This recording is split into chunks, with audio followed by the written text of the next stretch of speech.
Assalamualaikum warahmatullahi wabarakatuh. Sahabat sekalian, kembali di LSM, Langkah Sang Murabbi. Nama Asad memang cukup lengket di benak masyarakat Kembang Kuning. Banyak sesepuh masyarakat desa di wilayah Pamekasan yang masih ingat riwayat Kiai Asad di kala muda. Menurut keterangan yang dihimpun dari Pondok Salafiyah Syafi'iyah, pemuda Asad dikenal pemberani tapi juga punya perilaku aneh.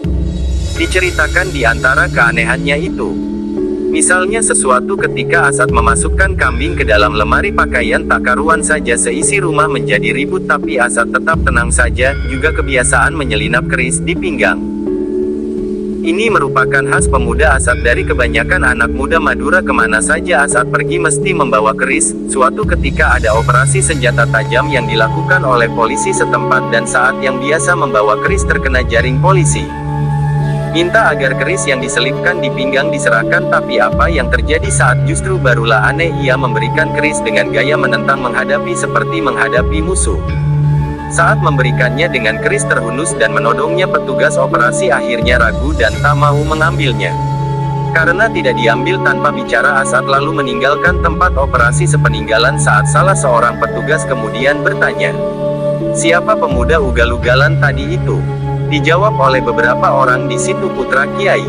Anehnya, ketika operasi selesai dan beberapa petugas hendak kembali ke markas dengan sebuah mobil jeep, ternyata kendaraan yang ditumpangi hendak mendadak mogok. Masyarakat setempat menyarankan agar memenuhi dan meminta maaf. Sebab menurut keyakinan masyarakat, pokoknya kendaraan itu ada kaitannya dan terhunusnya keris Asad gara-gara sikap keras polisi saat operasi tadi. Semula para petugas tak percaya itu tahayul dan sesat, kata mereka.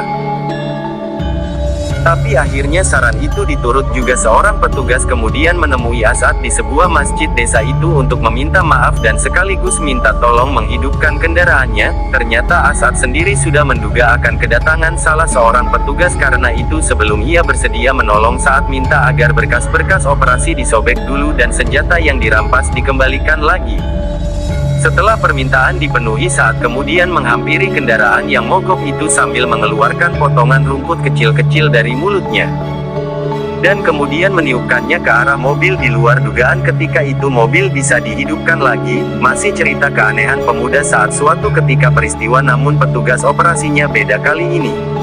Petugas operasi didatangkan dari kantor Wedono dan dipimpin langsung oleh Wedononya sendiri. Rupanya Wedono sudah dilapori perihal kegagalan operasi sebelumnya gara-gara pemuda Asad. Karena itu ketika Wedono datang ke tempat operasi di dekat pasar desa Kaduara Barat Karangan Pamekasan, ia perlu menyuruh orang untuk menjemput Asad. Tak lama kemudian saat datang seperti biasa dengan pusaka kerisnya di pinggangnya kepada Wedono saat bertanya, "Ada maksud apa kau sampai menyuruh orang segala untuk menjemput dirinya?" Wedono menjawab singkat, "Ingin tahu kehebatan pusaka keris? Masa keris begitu saja kok bisa membikin kendaraan mogok saja, segala tidak masuk akal," kata Wedono. Setengah mengejek mendengar ejekan itu merah padam. Ia kemudian berusaha menjelaskan asal muasal pusaka kepada Wedono. Saat menceritakan bahwa keris itu berasal dari leluhurnya, dari Mbah Jokopi Tulung. Mendengar cerita saat itu tambah tidak simpati, bahkan sampai melecetkan pusaka yang diagung-agungkan itu tak ubahnya seperti besi karatan biasa. Saat semakin tersinggung, ia kemudian meninggalkan Wedono menuju ke sebuah masjid yang tak begitu jauh dari tempat kejadian.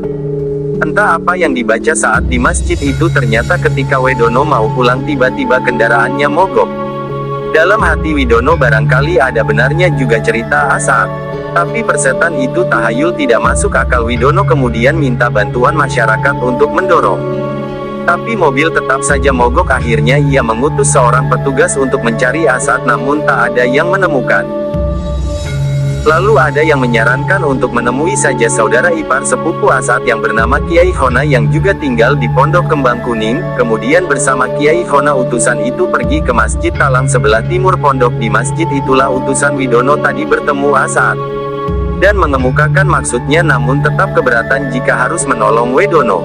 Baru setelah yang minta Asad beranjak dari masjid dan berangkat menuju tempat kejadian.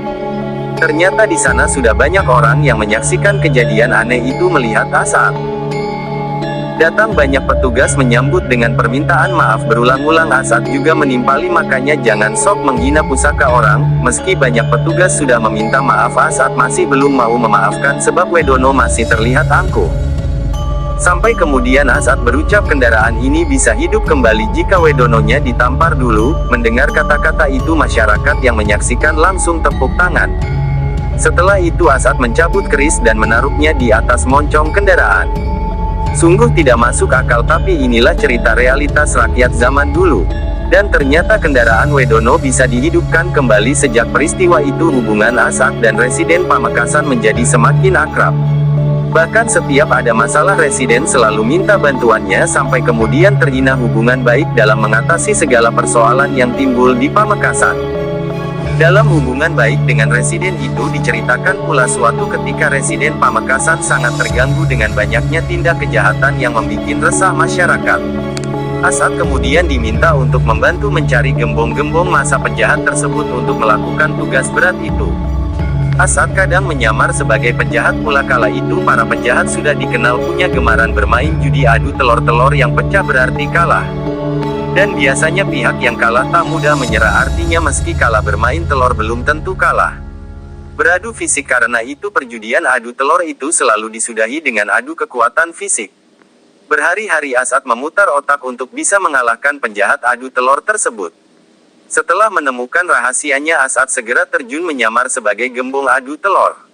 Namun sebelum terjun ke arena, Asad sudah menghubungi pihak keamanan untuk menyergap, karena itu setiap permainan adu telur dibuka beberapa penjahat berhasil diringkus, begitu seterusnya sampai akhirnya daerah Pamekasan dinyatakan aman. Tidak hanya itu, masih banyak cerita aneh pemuda Asad yang berhasil direkam, misalnya tentang keberaniannya membubarkan pertunjukan seni ludruk, mengadu-adu tempat mabuk-mabukan, dan praktik pelacuran. Dan lebih gila lagi, Asad pernah mencuri senjata api milik tentara Belanda yang diletakkan di pos penjagaan di Pamekasan. Tindakan nekat itu diketahui petugas dan ia kemudian dikejar. Namun pengejaran tak berhasil diteruskan. Karena menurut cerita Asad tiba-tiba menghilang dari kejaran. Bahkan lebih seram lagi, karena suatu ketika akan ditangkap tentara Belanda tapi gagal. Karena kebiasaan sorbannya. Begitu juga ketika tanah milik pesantren Kembang Kuning yang berada di desa Capak hendak diminta oleh pemerintah Belanda untuk proyek garam. Raden Asad yang masih keturunan Tumenggung Sumeneb itu tetap ngotot mempertahankannya. Sampai akhirnya Residen Pamekasan memberikan kompensasi yang tidak kepalang tanggung.